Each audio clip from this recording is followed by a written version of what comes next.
All right, another episode of good content. This one's a little bit different. If you are on TikTok, you already know about Pajama Gate. I just want to talk to you about it from a marketer's perspective of what went wrong, as well as for me as someone who's been following one of these influencers for a long time. Now we know marketing, it's everywhere. It's in politics, it's in the obviously the commercials we watch, it's on social media, it's as we walk down the street, it's everywhere. Okay. We are being marketed to all the time, even more so now that we have these devices in our hands. We have obviously email in our hands. We have notifications popping off. We're marketed to all day long. So everyone being like, my reach is down, my stuff isn't working. Well, and like I said the other week, everyone's like, oh, Shannon, nothing's original anymore. Well, I think we need to be original content champions. 2025 is where we go back to basics. That is where human connection comes back into play. My theory is that in 2020, where we all started taking courses and starting businesses and we got bogged down and we were all fed sleazy marketing for years, all those like click funnel things and the timers and things like that. And we kind of got hit to the game. Once COVID hit, I think a lot of people saw how marketing was working. And we all know once something stops working, don't do it anymore. And the old marketing stopped kind of working. Marketing as a whole will never change. Timeless strategies, persuasiveness. We're being persuaded to buy something. So they're framing something. This is your pain point. This is your belief system. We've got just the thing. But again, this is why I think we've become more picky with what we spend our money on. It's not that people aren't buying. So if you're watching on YouTube, it's terrible, but what are you going to do? So here we go. As we go into 2025, I talk about it all the time on this podcast. We are done with how-tos. We are done with 3 ways. We are done with generic motivational quotes that we've all heard before. We're all chronically online. We're all getting 1 million emails a day. We're all getting fed all these commercials, the billboards, the whatever. You've got to come with it and you've got to bring something that people want. So when you're selling a product, it's either one, cheap, and we know the quality is not really going to be there, but it's something that we can grab and go and get a quick instant dopamine hit, learn something new, whatever.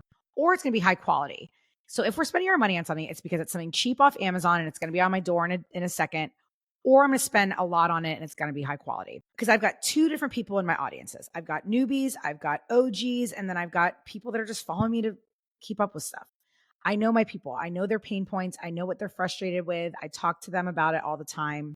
So what happened with these 2 influencers, what I believe, so one is the reason I actually started following her years ago was because one, she's a pastor's wife and I have 2 pastors in my family, my grandfather and my uncle. So I kind of related to that.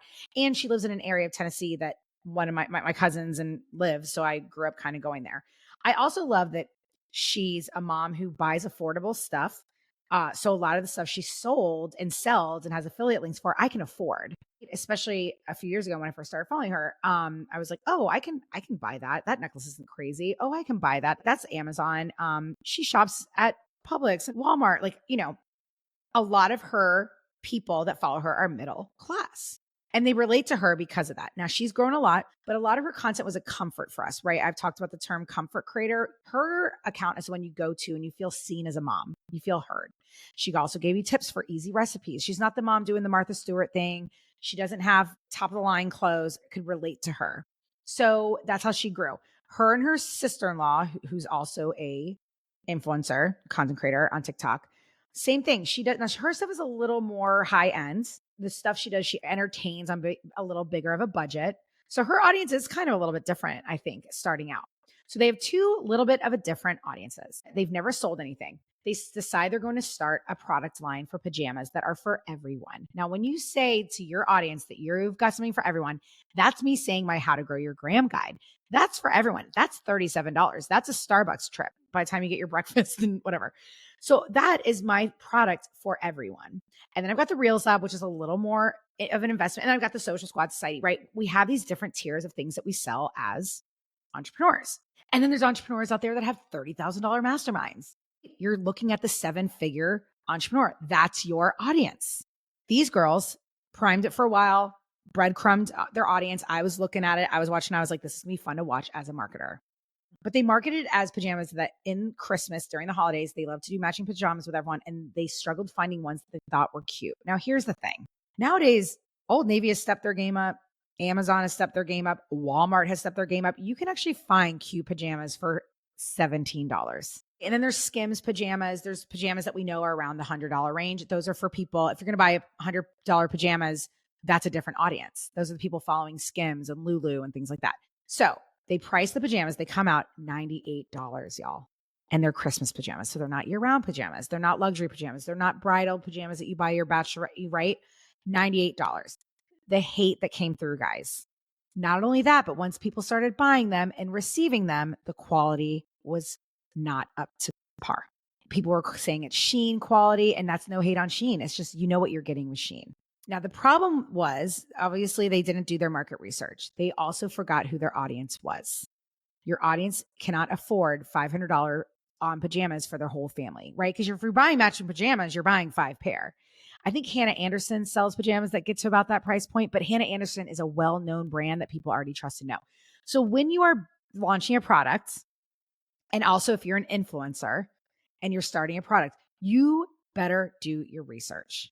I saw this girl on TikTok talking about this drama too. She was like, it wasn't a priority, it was a project. If it was a priority, they would have known, price it at this, either price it low and have mediocre quality, or high freaking quality that's gorgeous that you give as a gift to people, you wow people with. Okay. Those are the 2 types of products, essentially, when you really want to boil it down. As the shipments went out, people were opening it. Packaging slips were gone. We're not there. There's no return policy. These are $98 pajamas with ironed on stuff, no stitching, and they're see-through, no sizing chart. So here's what I'm going to say. We are stingier with our money now. It's not that we're not spending money, but if you are going to sell something at a high price point, especially in this economy, market it as that if it's going to be quality. Do not market high quality because you're going to get dragged. Because here's what happens. We are now consumers who speak up and get on TikTok and get on Instagram and talk about it. Also, when we get something in the mail, we expect an experience. We expect a thank you note. Do I expect a thank you note from Amazon for my $10 tube socks? No. Do I expect a thank you note from a sweatshirt with with stitching that was $98 and da-da-da? Yes. It doesn't have to be handwritten, but I expect an experience. Here's a good example. I recently got something in the mail from Cozy Confidence, which are healthy, heatless curls. Here's her Instagram. She had DM'd me, and it was after I cut my hair, and she was like, oh my gosh, I want to send you these. And I love it because it's the heat curls, but it's not the big rod in the middle. So that's how her product solves a problem. I don't want to sleep with this hard thing on my head. She sent it to me with a note. Like the experience was there. There's a QR code. There's instructions. There's the benefits. Her core values are there. So this is for my product people, but also my service people. If you are going to provide a service and you are charging higher amount of money, send a gift card with it. Send a thank you note. Make us feel special. If the quality is not there and you're getting dragged on TikTok, own it, apologize, and say what you're going to do about it to make it better. These girls didn't own it. People went nuts saying, I cannot afford $98 pajamas. And then once they came through, they're like, these aren't even $8 pajamas. Know your audience, know their values, know what they are willing to spend money on, what they're not willing to spend money on, and you'll avoid these problems. The last thing we want to do as business owners is get embarrassed on social media because our product or service did not provide. So that's my take on it as a marketer. They've had good content that made people feel part of their world. They nailed that. Then they try to create a product to make money off their brands, and they failed because they forgot who they were talking to. You've got to listen to your people. This is the one thing so many people miss. We talk a lot, we create a lot, we don't listen. So this is a reminder as we head into 2025, set up some interviews, do your market research. It's the best thing you can do to nail in 2025. And remember, do what these girls have been doing and what all the people, the brands out there have been doing, and know how to position a product. And here's my thing. This is why I have so many low price offers, because as someone who wants to help so many people, I want to make sure what I know is still accessible. And these girls made you feel like you're part of their family, you're part of the world, and then try to sell you Shein quality pajamas for $98. Again, when it comes to good content, you got to have a good product to back it up. And real quick before we go, like I always love to do, let's go over a couple reels that are going viral right now so that you can take some ideas and run with them. This is what I always say content is going in 2025.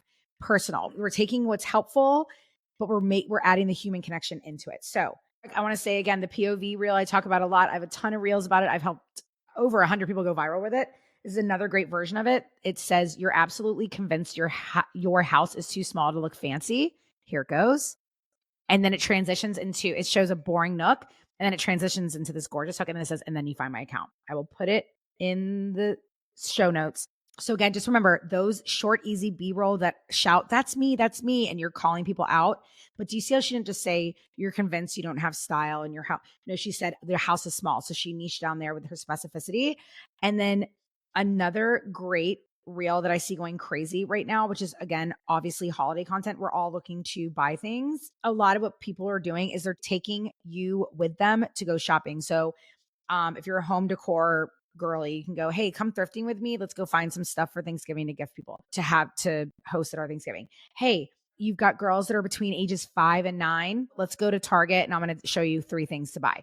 Take us along. Daily experiences, personal perspectives, your story, cool things that are happening.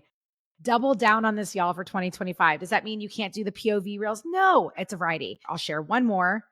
This is another one I love. I'm going to let it play real quick. Ready? If you gain weight and you need to look good for Thanksgiving, I'm going to show you an outfit formula that will work for every single body type. Let the cat. I mean, genius. She didn't just say if you gain weight. She says, if you gain weight, you're about to go to Thanksgiving and da da da. So her hook on screen says what to wear if you've gained weight and want to feel confident. Out of her mouth, a different verbal hook. The hook on screen is very algorithm friendly. The hook out of her mouth is conversational. That is the future of content right now for Talk to Camera Reels. So the lesson with this whole episode, know your people, make sure to market your products as they are. Do not say they're for everyone and high quality when they're not. Own it. We're happy to buy low quality things. It just has to be priced that way. And make sure your content matches with that. Your content should reflect your target audience and you as well. It comes down to self-awareness for you as a business and a brand and knowing your people and that perfect match. And then taking what timeless strategies have always worked in marketing and pairing it with what's working right now. I love you, friends. I know that was a little lengthier than most. I just want to make sure I'm setting you up because 2025, it's on for you and me. Let's go.